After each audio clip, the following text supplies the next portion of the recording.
Welcome to the Jerry Powell Podcast. This is Eric Wadera. This is Alex Smith. And Alex, we got a full room today. We have a full room here. Pretty excited too. I'm psyched. Who is our guest? Our guest is BJ. Hey. BJ, who needs no other introduction other than our guest is BJ. It's like Prince. It's like Prince. Just the BJ. Welcome to the Jerry Powell Podcast, BJ. Thank you, Alex. Thank you, Eric. And there's somebody else in the room? Somebody else in the room, Ann Kelly, who's a frequent guest host on the Jerry Powell Podcast, social worker with the Palliative Care Service. Welcome back. Thank you. Hard act to follow after that introduction for BJ. Do you want to give a little intro who this BJ character is? Okay, so BJ, just to give a little bit more, is a palliative care physician. Rock star. Superstar. TED Talk's been viewed over 9 million times. 9 million. 9 million. That's getting close to what this Jerry Powell podcast will be I think at. we may have had like 200 on one of our YouTube videos. Woo. Woo. It's pretty good. Yeah. 3 digits. 9 million. Wow. And is a frequent public speaker and has worked in hospice and palliative care in the Bay Area and elsewhere. So it's terrific to have you with us, BJ. Thanks, man. Good to see you guys. We're going to start off with a song request, right? Yeah. Do you have a song for Alex to sing? Yes. Tonight you belong to me, Alex. And you're going to join me in this. I'm going to try. Perfect. I know you belong to somebody new, but tonight you belong to me. Although we're apart, you're a part of my heart, but tonight you belong to me. That song sounds really familiar. Where have I heard it before? I don't know. The Jerk. Steve Martin. That's right. And Bernadette Peters. Yeah. Well done. I gotta rewatch that. Why did you pick that song? Because it's such a sweet little jingle and goes well with the ukulele, and I wanted to hear Alex. I wanted to be serenaded by Alex. That was terrific harmony. Thank you. I'm looking forward to the end of this podcast. We can hear a little more of that. A little bit more at the end. So BJ, Eric. you just published a huge book. I mean, it's a pretty big book. It's thick. But it's huge. It's getting a lot of press. I saw you on CNN the other day. Like the book's title, A Beginner's Guide to the End. Practical Advice for Living Life and Facing Death. Mm-hmm. That's the one. Wow. Yeah. All done. Thank God. It's been almost 4 years project. Why? This is like whenever we have somebody who writes a book and comes onto a podcast, I always think like, why did you put yourself through that? Because it sounds like a really arduous process. It's a little brutal. I mean, it's wonderful and horrible and everything, you know. I mean, the impulse was because, like we all know, especially clinically, you see there becomes pattern recognition. You start to see themes. And yes, dying is individual and personal, absolutely. But there are themes. And more to the point is you see a lot of people suffering at the end of life totally unnecessarily because they haven't prepared, because they haven't planned, and because the system has become pretty unintuitive. So if you just leave death to chance, well, that used to be fine when you would more likely drop dead of a heart attack in the middle of playing tennis. But nowadays you're gonna fade out from long bouts of chronic illness, and that takes some preparation. So the idea of like basically the impulse of the book was like harm reduction. You know, like you see people where death is just way harder than it needs to be. So the book was an effort to kind of get a lot of information in one place so people had less of an excuse to ignore the subject. You know, when I was reading your book, the one line that stood out to me as far as the intro was that you wrote this book to help dying something we can get to know a little better. Mm-hmm. Like that. Yeah. Mm-hmm. Is that a good summary too? Well, on some level, okay. So on some level, a lot of the preparation, like I say, is harm reduction. Like you do these things to make things less hard, less crappy on some level. But like we all know in this work, there's also a piece of dealing with things in such a way that life becomes more amazing and more wonderful. And I think that both need to be accounted for. You need to make space for both. And usually, from my experience, a lot of the good stuff comes from people who find some way to find a relationship with their illness, with their death. In this way, they can be bigger than it too. Then they have some agency. They can participate in that relationship versus just be kind of flung around by it. You start off the book. Well, so first of all, we should acknowledge that you wrote this book with Shoshana Berger. Yeah. And could you say a little bit about her and how you came to write a book with her? Yeah. So Shosh and I met at IDEO, the design firm, where she's the editorial director. She's a journalist by training. She's editorial director at IDEO. That's where I met her. Like years ago, it was a longer story. I was actually invited into IDEO to talk about shoes for prosthetic feet. That's where it all started. That's where it started. Yeah, that's where it all started. Pretty far from there, but yeah. Yeah, that's where it began. And that conversation led to discussion about the aesthetic domain and how things look and feel and the sensory experience of stuff and how it can be therapeutic. When we were talking about it vis-a-vis shoes and prostheses, but it you could extrapolate from there. And that conversation about aesthetics led to conversation about my day job, and then we started. Then they got much more interested because they have a healthcare practice, and they were interested in the subject, and it seemed like this very ripe taboo thing that was ripe to be revisited. So we kept talking and had very interesting meetings. I didn't ever know where it was going. It was just kind of fun to be in a different industry, talking about the things that we do in our lives, which seem otherwise dominated by healthcare. I mean, we know the subject is not just a medical one, but we tend to treat it that way by default. So it's just thrilling to be in this amazing office, creative minds whirling around and starting to think aspirationally about what could be different. And then that led to eventually, that's when I was at Zen Hospice Project, and we ended up hiring IDEO to do a little work on website and other things. And during that project is when I really met or got to know Shoshana better, because she was part of that project. Mm-hmm. And it was very interesting being in that building around that sort of aspirational creative energy, because there's a piece of you that has to sit there and you kind of can't help but roll your eyes because some of it's just so outlandish and so unrealistic and so ungrounded by the realities of dying. So I had to be sort of the party pooper in the room oftentimes and trying to bring it back down to earth.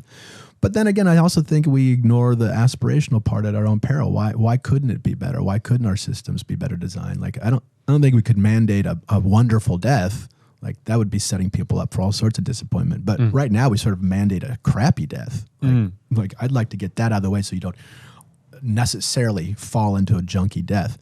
But anyway, back to Shoshana. So she saw this gap between reality and aspiration, and she made some comment about her dad's recent death and all the regret she had, and it changed the conversation very nicely. And she and I that's when I kind of got turned on to Shoshana's mind. And then she eventually asked me about the book.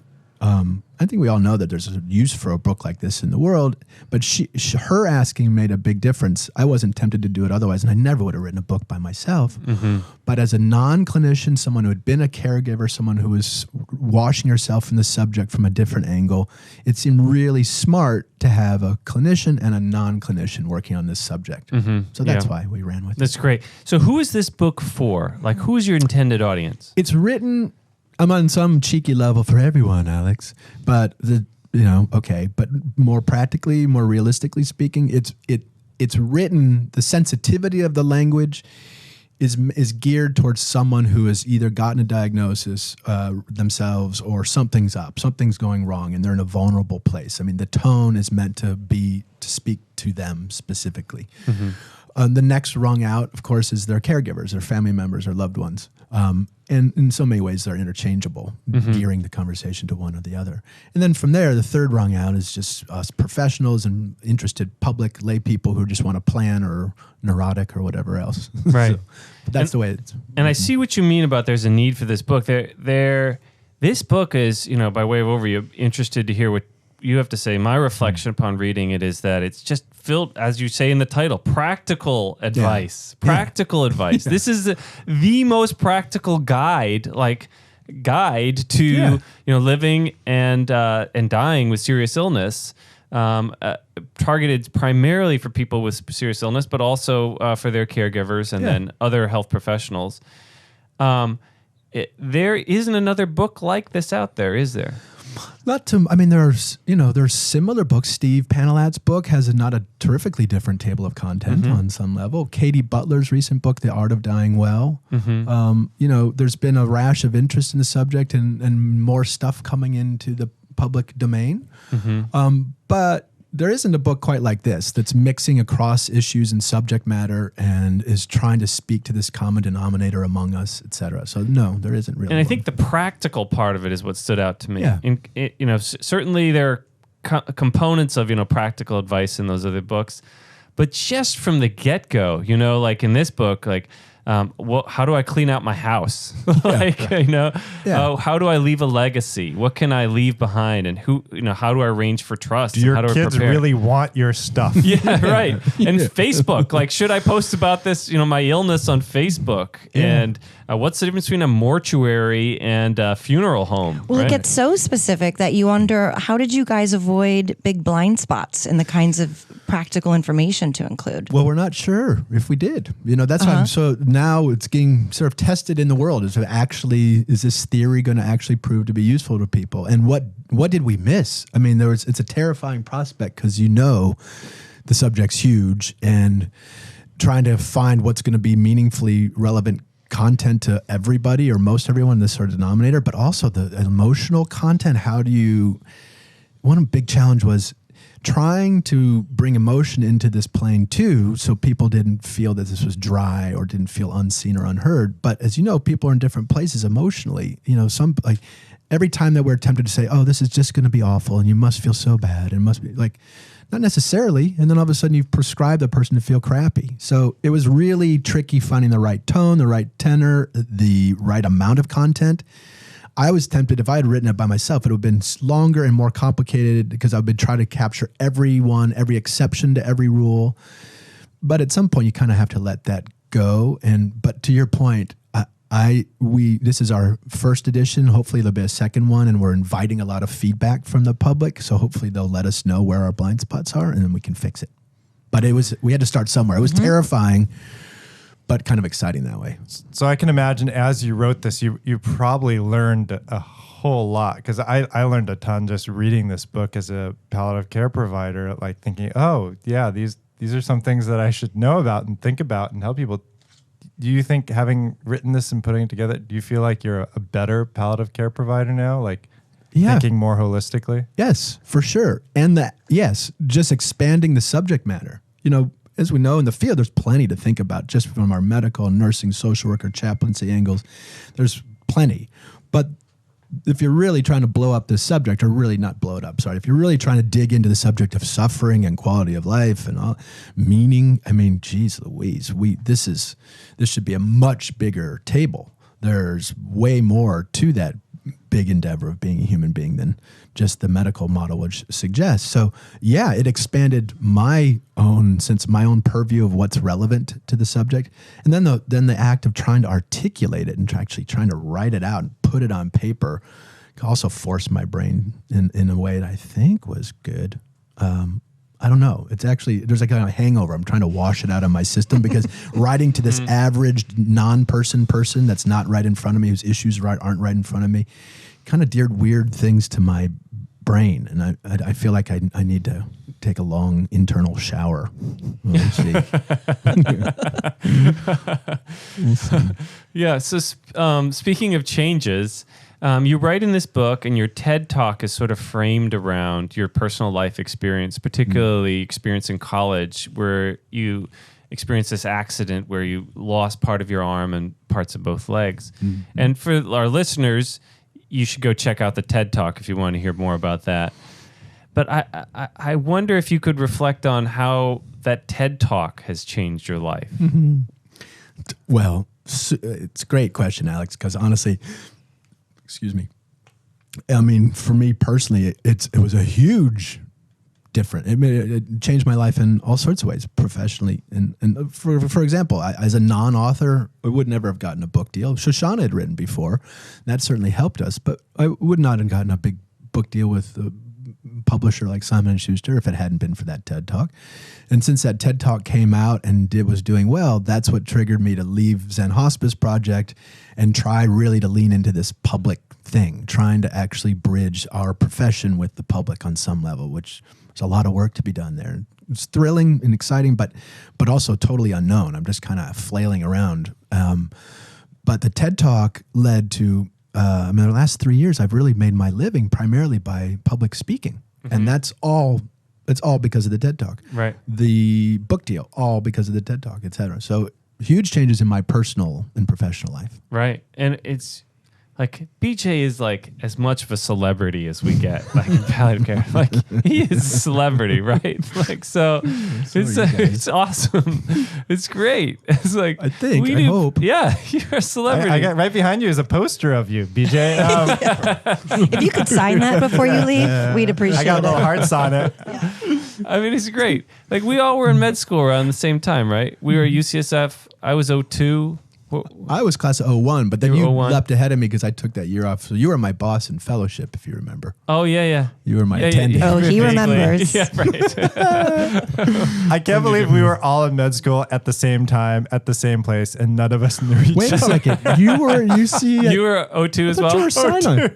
02, yeah. Here? I mean, I was, I know, isn't it weird? Jesus.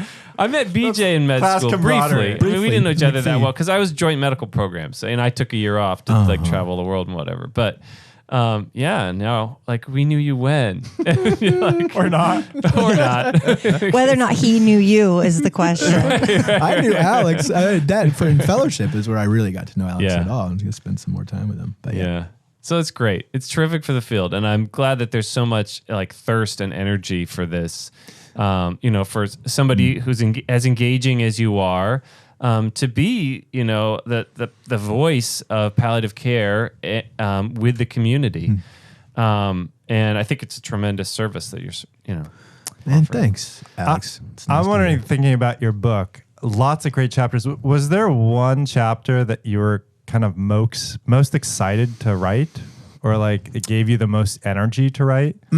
Yeah, for me, the coping chapter, which was really all about reframing fear, and that was the most fun for me because that's just what I'm personally just most interested in, the sort of philosophical issues, conceptual, sort of how do we frame ourselves in the world, and so that was the most fun for me to try to get that out.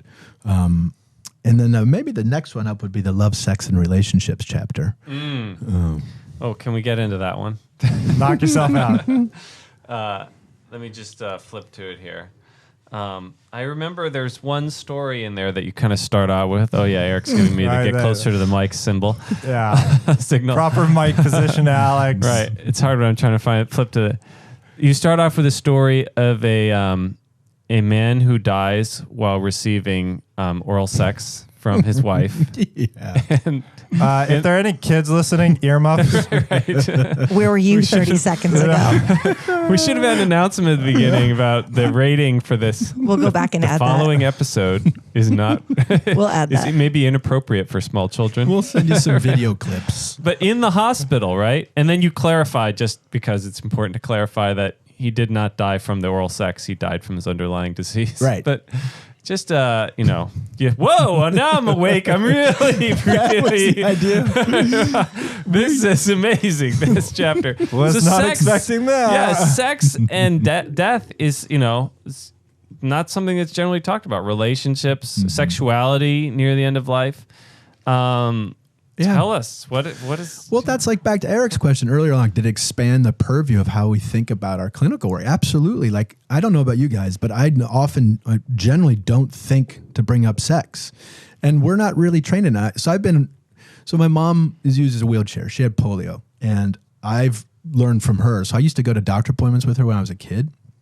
And I noticed this, and she pointed out to me, first of all, the exam room was not wheelchair accessible. Like, how you can't even get your own patient into that. That's just crazy talk, and that's another point. But also, they didn't have exam tables, so mom couldn't get up in stirrups, and so they would just forego the gyne exam, and they also just sort of assumed, well, you're in a wheelchair, you're not having sex. Like, that was the assumption. Like, and she had a child with her, and obviously she does. I mean, the point was, that the whole subject just gets completely not only ignored, but there's a little bit of offense in there. We presume that someone who's sick couldn't be a sexual being. Like, what the heck? This is fundamental, rudimentary. It's like assuming that the person doesn't eat or sleep, and this is rudimentary stuff that just gets somehow forgotten. So it was very fun to open up that topic. Sorry, I'm rambling. Well, no, I kind of loved it because, like, when we think about the big taboos that we don't talk about in our culture, death and sex are like right up there. Right up there. Yep. And they're carnal, they're base, they're visceral. And it was fun to make that link. This is not abstract stuff. This is bodily stuff. And it's really nice to work from the body out. Yeah. And it's okay to talk about both of them. Yeah. Like, because they're important. It's actually maybe even very healthy to do so. Right. Yeah. And I like the way you say, you know, for many people who are living with serious illness, like intercourse is not possible. Yeah. It's easy, like forget intercourse, you know? So much of this is about intimacy and finding ways in which you can be intimate with one another, you know, cuddling and touching in other ways that are, you know, aside from intercourse itself. And I have to say, I'm going to admit this now, I don't think I've ever talked to a patient about this topic.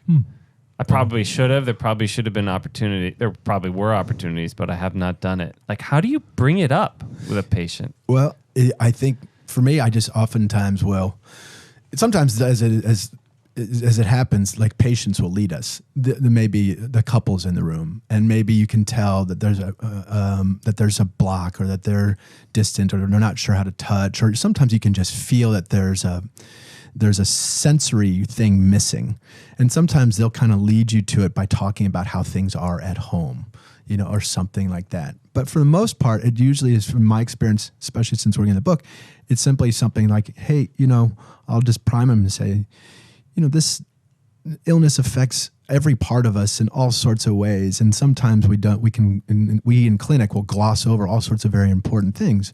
Like, for example, how's your sex life? Now, is there a sex life? And that alone, a couple of times I've brought that up with patients, and instant tears, like instantaneous tears in the patient or the loved one, and it's really moving because the tears are from, thank God now I get to talk about it. Thank God someone's asking me about it. And I hadn't let myself think about how much I actually missed that touch. So anyway, it seems like it's been pretty easy to prime with people, much like death, because actually the feeling is, denial, sure, we're in denial, but actually maybe that's a little overplayed. Maybe we're all sort of dying to talk about these things. We just don't know how or whether it's safe. That's been my experience. And it sounds like that priming sort of relieves the patients or their families from the burden of having to take the leap to bring it up to their provider first. Yes, exactly. Because they're not sure if it's safe, if it's weird, or if it's all right. You know, we all have all sorts of hang-ups on the subject. So you, as a physician, can cut through that so nicely. And just by virtue of practically bringing it up with eye contact, you've just normalized it for someone and made it okay, just by asking. I wanted to ask about this chapter on code status.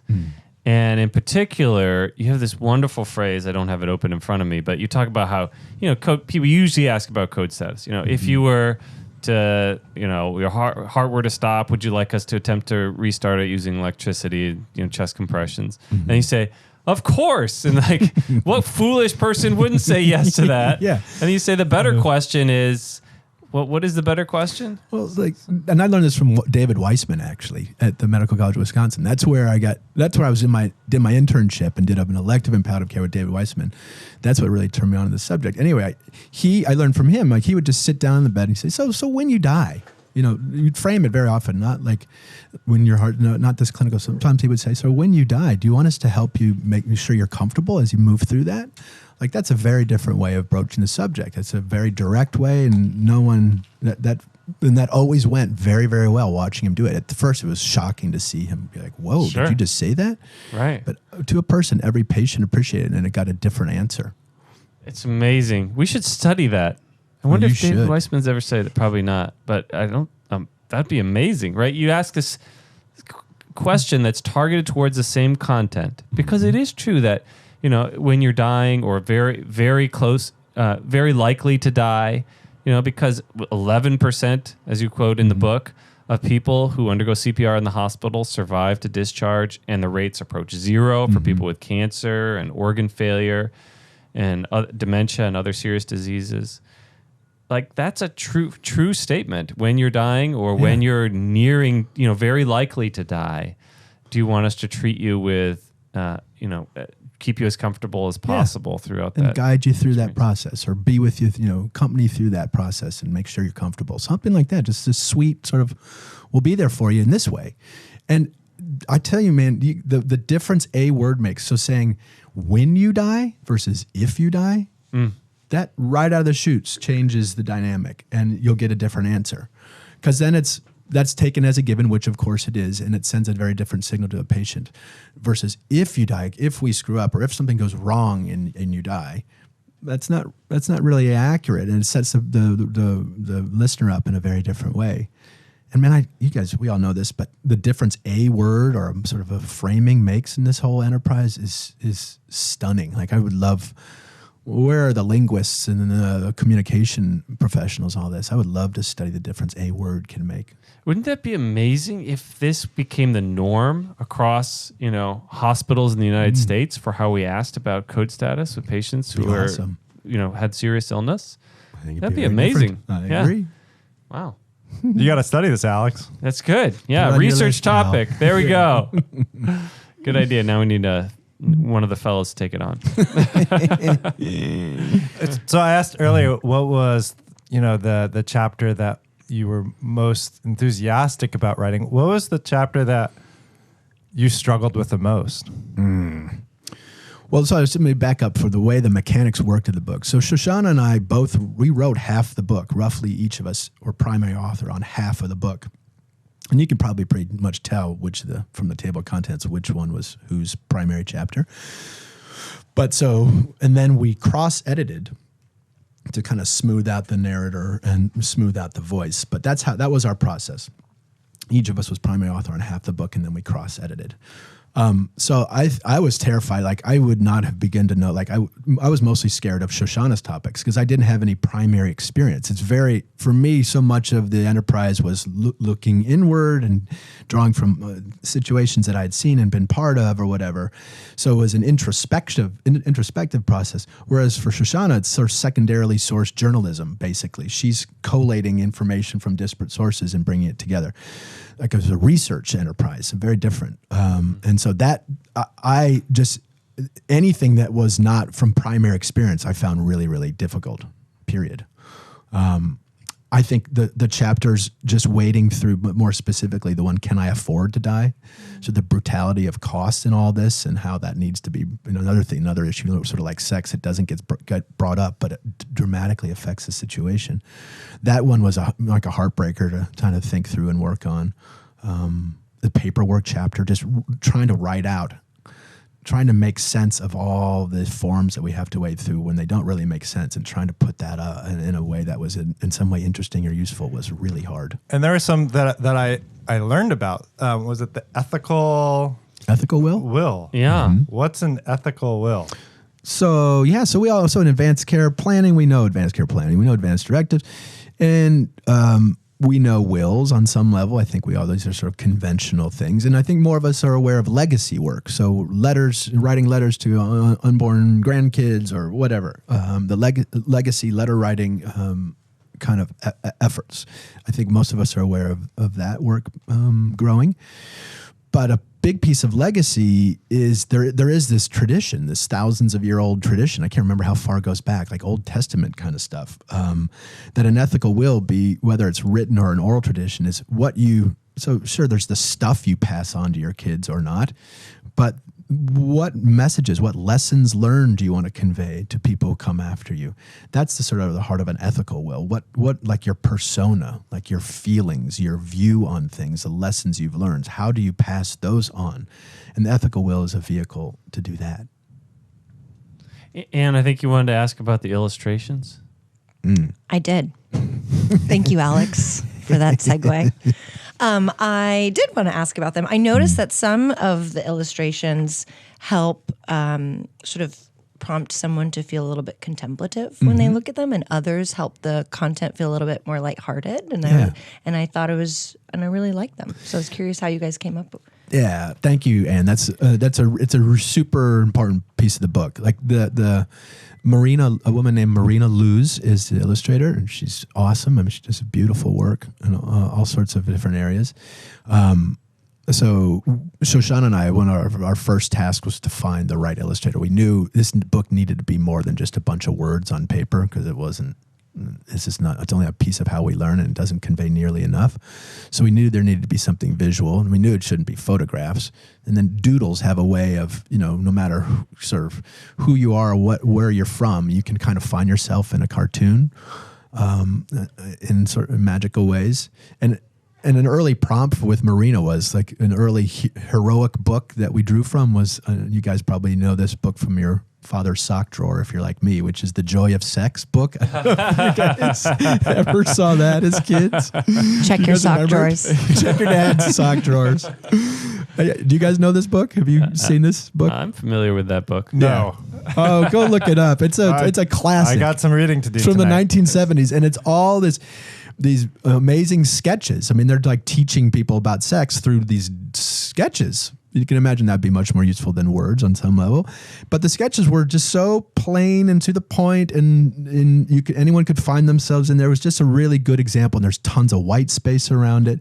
So those were very important to us. And as you found, and like, it's not, the doodle isn't redundant to what the words are describing it. It's meant to evoke it from a different part of your brain, make you contemplate or see the subject from a different angle. It's meant to be additive, not just duplicative to the words. And I think, I think Marina did a pretty darn good job. And I think that's one way that books, maybe a little different. I will just say one more thing, that the prompt to Marina and to the publisher, and it's why we were able to get more pages with bigger print, was that we use this phrase a lot with everyone we worked with, which is the book it's essentially about palliative care one way or another, and that the book itself needs to be palliative. Holding it, the paper, the design needs to be itself reassuring or somehow pleasant, somehow pleasing, that the book itself would be an object that's palliative. Yeah, like I thought the illustrations really stood out, and the idea that it made me think, like, why did they, like, for the grief chapter, I remember it was a dress on a hanger. Mm-hmm. And I thought, like, what am I supposed to be taking out of it? Like, then I like searched the grief chapter for like, are we going to talk about a dress on a hanger? But then I guess like, wait, maybe that's like not actually like. Can you tell me about that one? Yeah, not literal. It's meant to sort of be evocative. And for some of us, I think a lot of us get triggered in our grief when you see, I recently came across, my sister died years ago. I recently came across an old sweater of hers. And what was so wrapped up in her sweater, I mean, I could still smell her on it.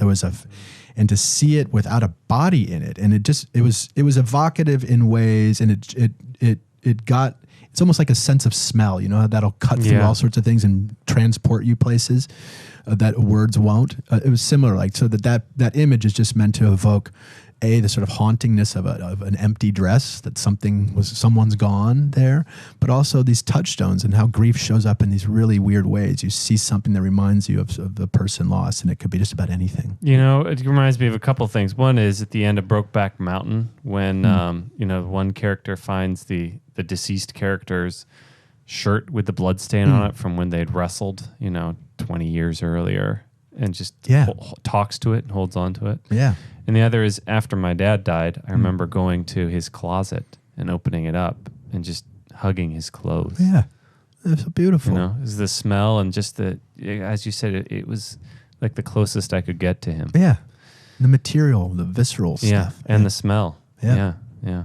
And that's something I really liked about this book too. Like that just the feeling, like holding it, the weight, the colors used, the illustrations, it was part of the book. Like it felt very well, kind of, the whole thing was a whole. It was designed well.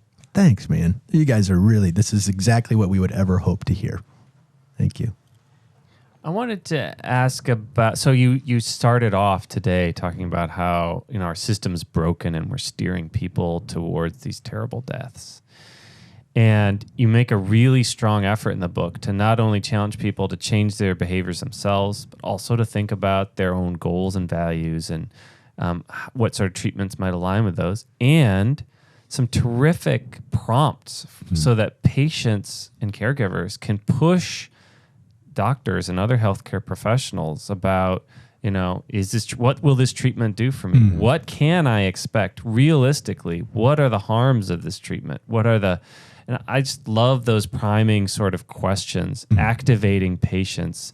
And I wonder if you could speak a little bit more about that component of the book. Yeah. Well, two things. One is for starters, another challenge in the book was because we know the healthcare system colors this experience so much, and I'm sure all of us have our critiques of this healthcare system and know how it could be different and better. And it's one of the crazy making things about our jobs. But we actually had to cut. We had much more critique of healthcare in here, but we cut all of it because, again, this book is meant to help people now deal with what they have now, whether it's an illness or their family structure or the healthcare system, whatever it is. Like, this book is not a criticism of the healthcare system per se. We had to bite our tongue, and that was deliberate. But okay, so that's one point. And the second point, though, is I think. You try to get folks, yourself and your patient's family, into sort of a ballpark, into a frame of mind that evinces other information. So when you start talking about what they love or what they miss or things like that, that primes the mind to think in a certain way and sets a nice open tone of what you, the clinician, are welcoming into this mix, which should be just about anything. So these little sort of just sprinkling the reader with questions to get them sort of in the mood, in the mindset, because most of us in our day-to-day grinds aren't thinking about these things, and it does take a little bit of a shift. Does that answer your question, Alex? Yeah. It's so useful because so many of us, we don't know what we don't know. Right. So how do I know what the right questions are? Because this is uncharted territory. Right. And it gives them a little bit of a cheat sheet. Right. And that's exactly right. I think what we're all looking for on any side is some confidence that things are as good as can be. No one's going to say this is going to be easy or perfect, or hopefully they're not going to say that. But what I think we're all striving for is a sense of confidence that things are as good as can be. And that is a very murky, unclear note to hit, but you kind of know it when you feel it. But then I think also sort of practically, sometimes it means some basic translation moments. Like when we use the word treatment, I mean, I think this one's a magical one. I've talked to when I'm giving public talks, like just encouraging a patient, a person, to ask their doctor, what do you mean by the word treatment, is a huge opener. Because we move that one around. Usually we mean life-extending treatments in contrast to palliative care kind of treatments, but we keep using the T word in there, so it's confusing as hell. And if a patient asks a doctor, what do you mean by treatment, that's going to be a really good challenge for the doctor to find, what do I mean by that word? That's my favorite kind of real easy tell.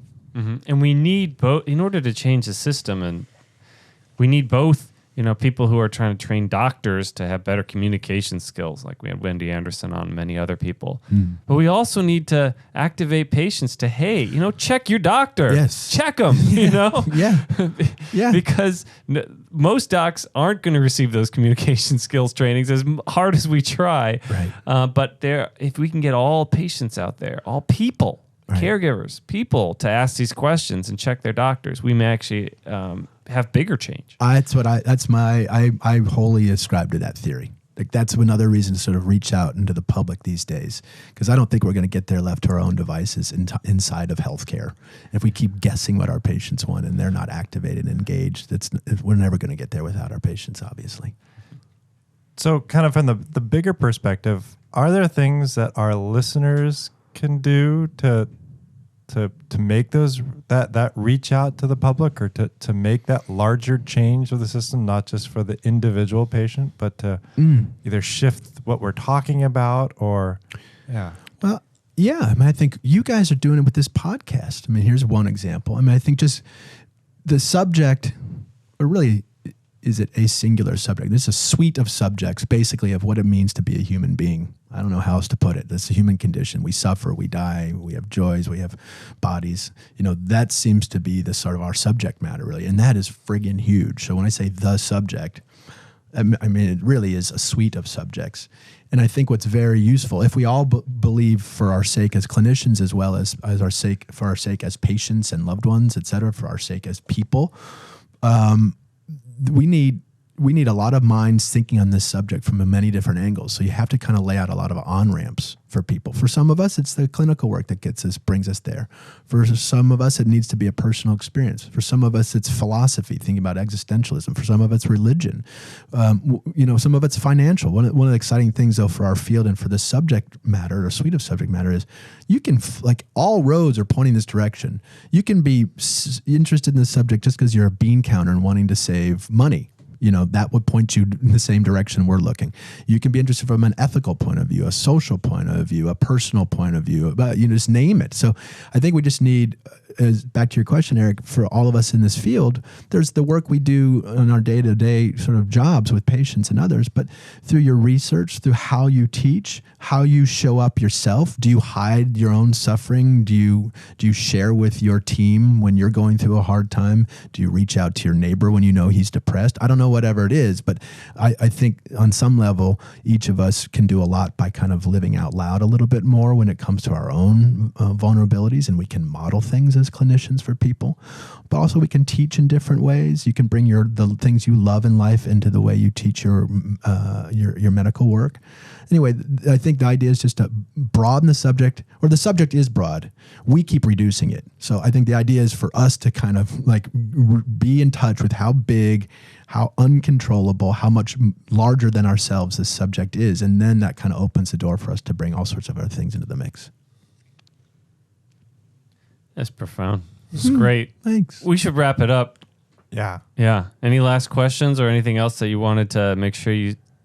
No, that's great, guys. I mean, just talk for hours with you guys. I know, we could talk for hours. How about we sing for a little bit? Yeah. Hey, let's run it back from the beginning. Let's do the whole thing. You're going to do the whole thing. We're going to do the whole thing from the beginning. And you're going to join in the distance? Yeah. We'll see. We'll see. Everyone should wait in suspense. I'm scared. Well, that is my favorite thing about death, by the way. It's like, I don't know about you guys, but the fact that even if you do all your homework, you're going to die. If you do everything right, you're going to die. If you don't do anything right, you're going to die. It sort of frees you up to try and not worry so much about making an ass of yourself. At least that's what I tell myself. So. That's great. Thank you, BJ. All right, here we go. I know you belong to somebody new, but tonight you belong to me.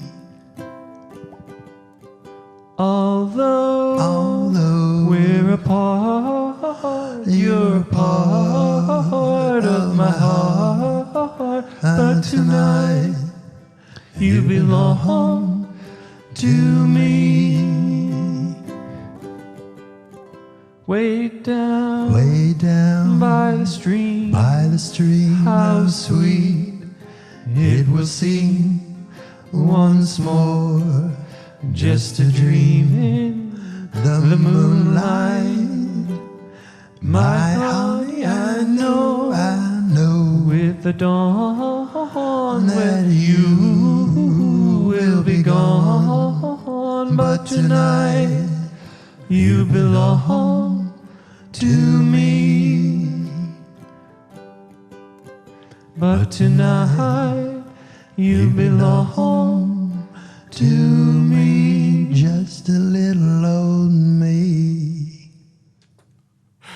I kept on waiting for somebody to bring in like a saxophone. What did she bring in? Trumpet. A trumpet. Yeah. she just launches in with a trumpet. I thought you were going to pull out a trumpet out of your bag. Maybe I'll go back and insert it into the podcast. Well, thank you so much, BJ. Thank you so much for joining us so today. much. Just Great to nothing have. but fun Great being to with chat. y'all. Thank Great you. to catch up.